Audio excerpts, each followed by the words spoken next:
네, 전국 상황이 복잡합니다. 또 여당에서도 여러 가지 고심하는 부분이 많을 텐데요. 어떤 이야기들 나눴는지 좀 자세한 이야기 들어보겠습니다. 국민의힘 정책위 의장 맡고 계시죠?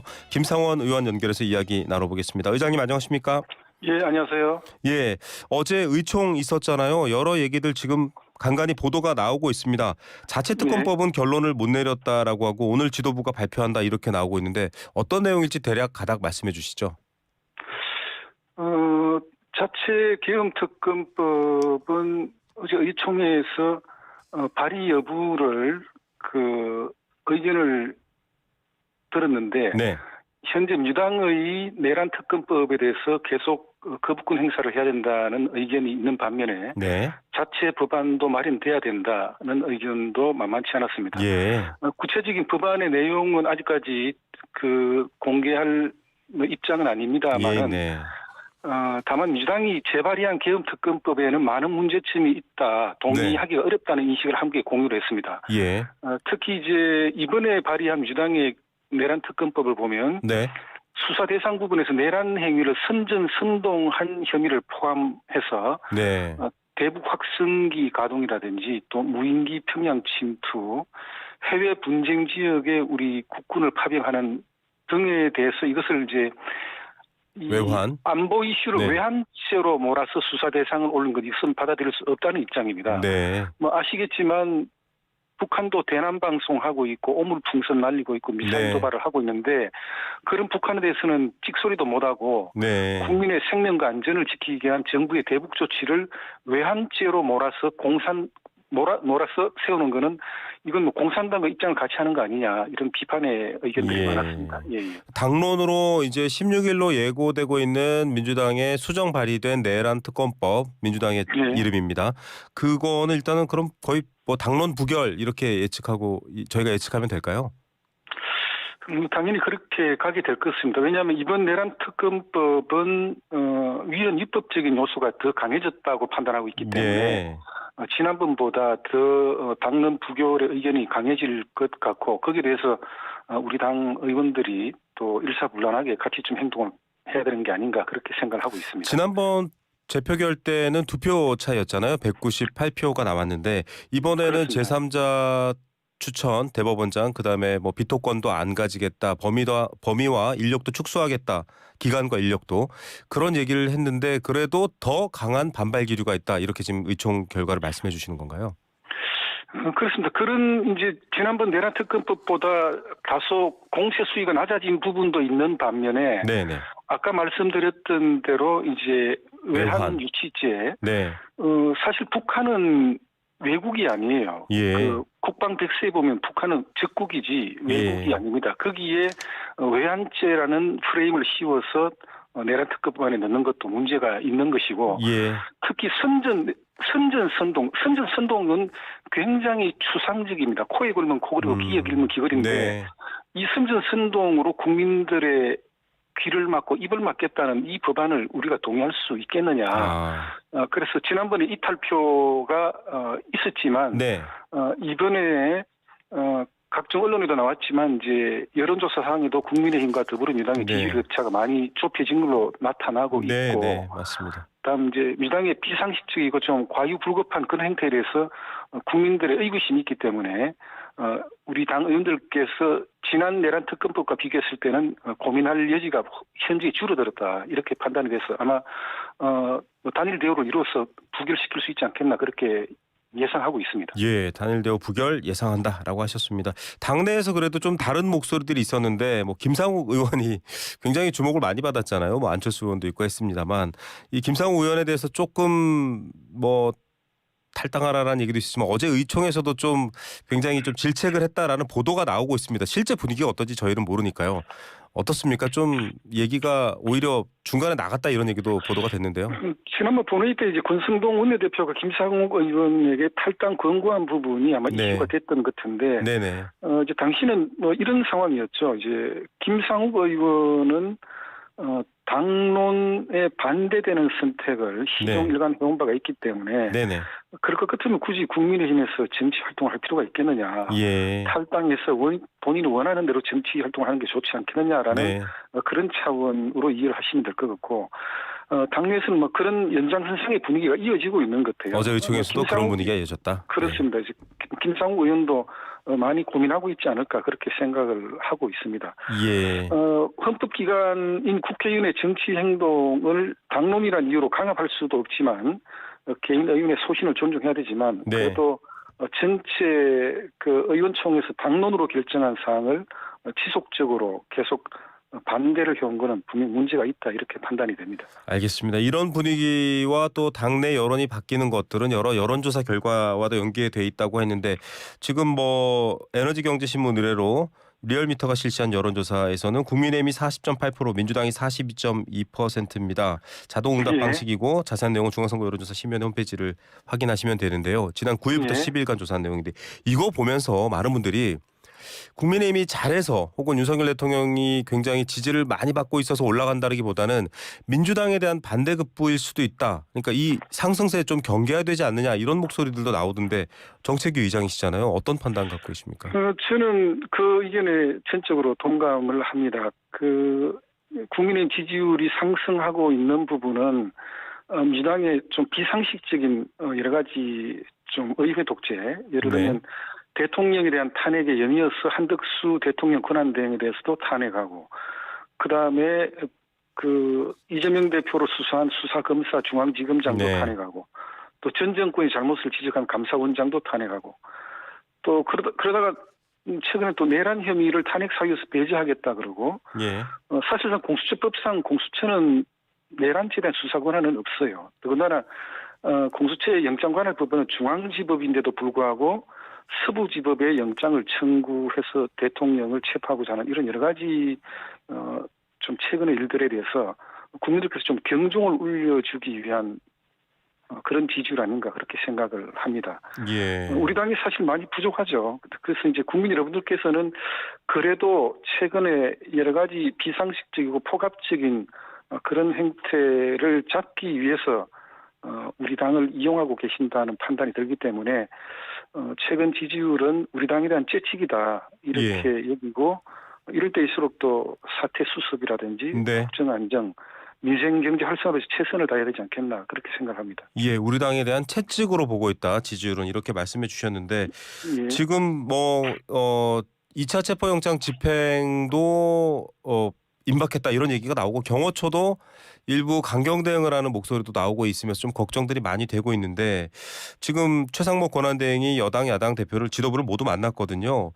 이거는 네. 충돌로 이어지기보다는 해법 찾아야 된다. 그래서 정진석 비서실장이 제3의 장소에서 좀 뭐 출석해서 말할 수도 있다라고 했는데 윤 대통령 측에서는 또 정진석 실장 측과 협의된 바 없다. 이렇게 좀 메시지도 엇박자가 나고 있습니다. 이 경호처와 공수처 경찰의 충돌을 막기 위한 당의 해법은 뭡니까? 그리고 정진석 실장과 대통령실의 입장이 좀 다른 이유도 설명해 주시면 좋을 것 같습니다.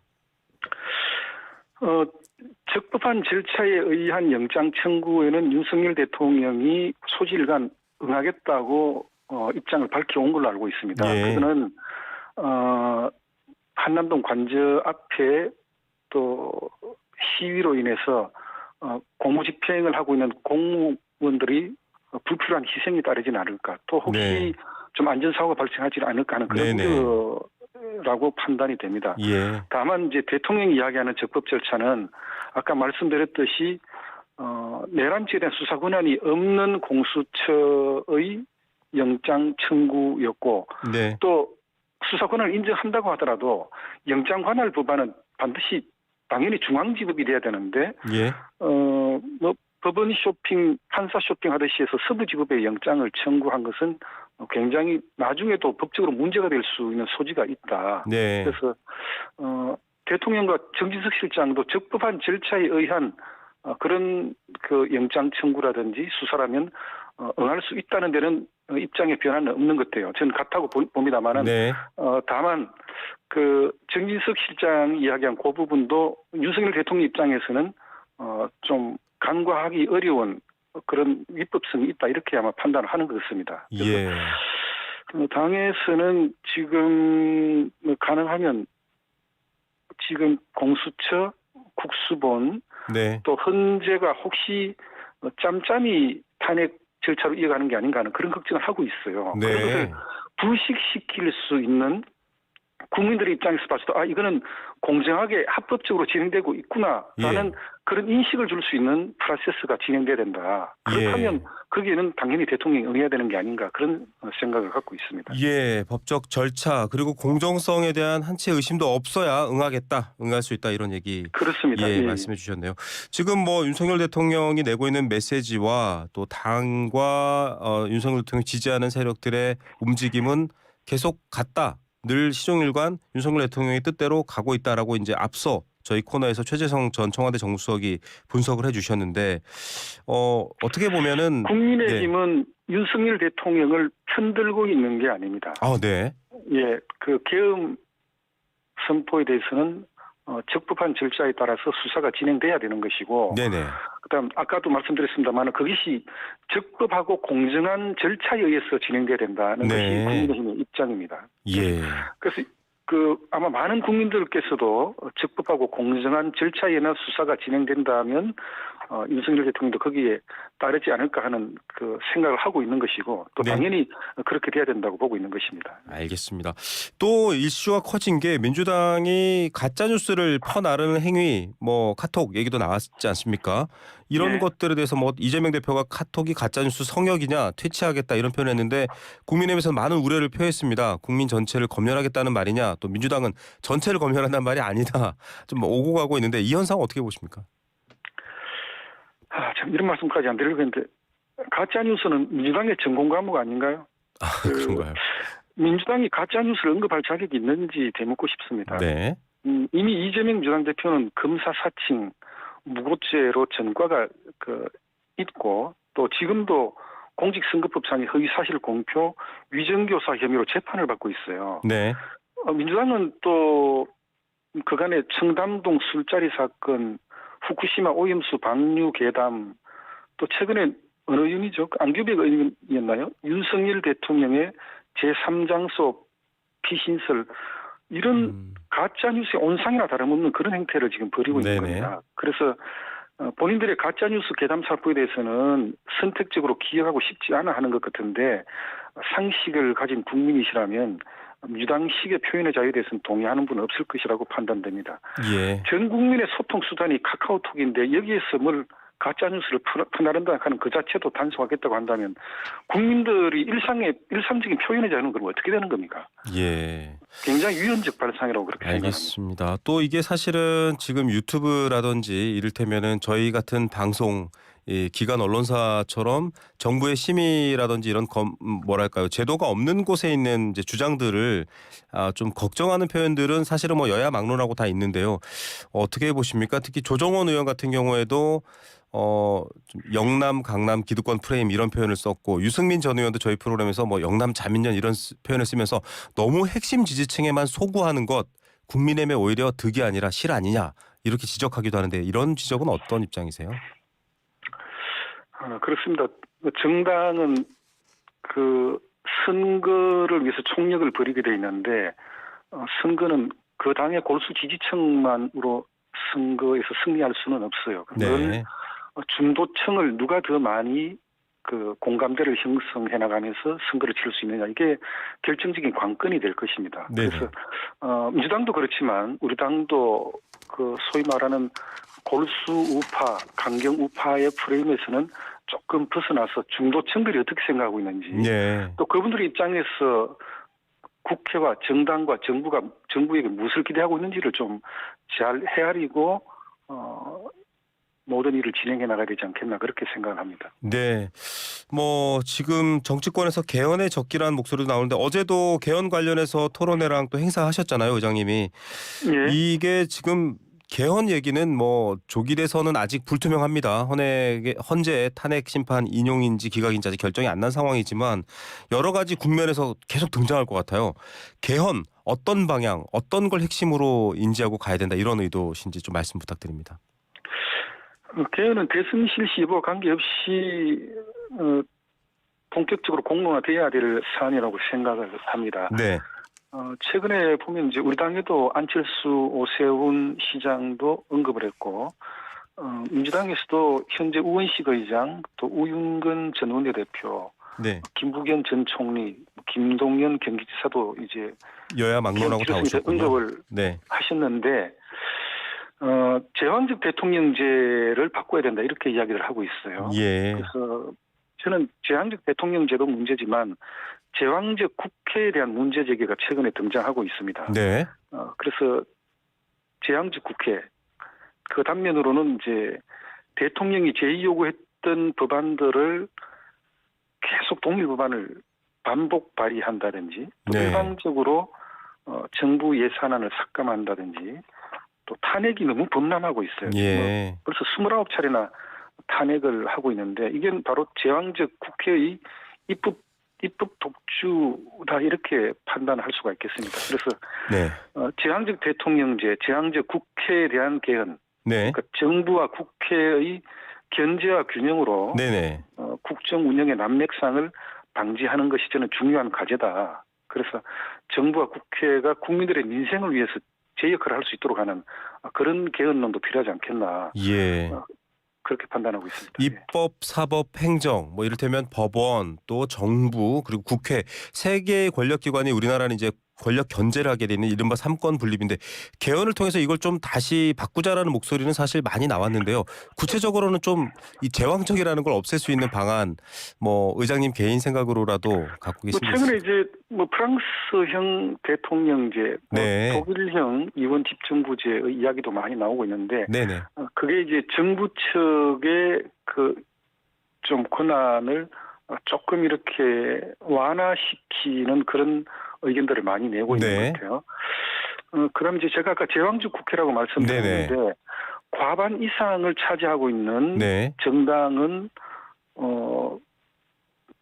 뭐든지 할 수 있습니다. 예. 뭐 아까 말씀드렸던 또 정부 예산안도 삭감할 네네. 수 있고 또 특검법도 무작정 무제한적으로 발의할 수 있고 탄핵은 정말 최근에 저도 믿기 어려울 정도로 네. 지금 빈번하게 네네. 남발되고 있어서 국정이 지금 굉장히 혼돈스럽잖아요. 예. 그래서 제왕적 국회의 권한도 적정한 선에서 좀 이렇게 제한될 수 제시할 있는. 수 있는 그런 네. 프레임도 필요하지 않겠나 그렇게 네. 생각하고 있습니다. 알겠습니다. 대통령제의 제왕적 요소를 뺀다면 국회의 제왕적 요소도 빼야 된다 이런 말씀이신 것 같고요. 그렇습니다. 예. 예. 그리고 뭐 의장님께서는 사실 여러 정책통도 거치셨고 관련해서 뭐 전공도 하셨습니다만 지금 민생 문제 심각하잖아요.